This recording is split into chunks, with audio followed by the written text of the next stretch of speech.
ஆடு மூளை ஃப்ரை எப்படி செய்யறதுன்னு பார்க்கலாமா? அதுக்கு முதல்ல பிரைனை வாஷ் பண்ணி நல்லா குட்டி குட்டி பீஸா கட் பண்ணிக்கிறேன். தேவையான அளவு உப்பு, மஞ்சள் தூள், பெப்பர் இது மூணும் ஒரு பிளேட்ல எடுத்து வச்சுக்கிறேன். கடாயில 2 டேபிள் ஸ்பூன் எண்ணெய் காஞ்சதும் இது மூணுத்தையும் அதுல போட்டுக்கலாம். கட் பண்ணி வச்சிருக்கிற மூளைய அதுல சேர்த்து ஃப்ரை பண்ணிக்கோங்க. இப்படியும் அப்படியும் திருப்பி விட்டுட்டே இருங்க, இல்லைன்னா அடி பிடிச்சிடும். இன்னும் பொடியா நறுக்கி கூட செய்யலாம். முட்டை ஃப்ரை மாதிரி இருக்கு. மத்த நான்வெஜ் மாதிரி இது வெந்துருச்சான்னு சாப்பிட்டு பார்த்து கண்டுபிடிக்க முடியாது.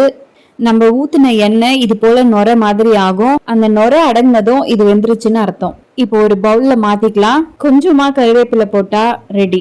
அப்படியே மூளை இல்லாதவங்க ஃப்ரெண்ட்ஸ்க்கு டேக் பண்ணி செஞ்சு சாப்பிட சொல்லுங்க.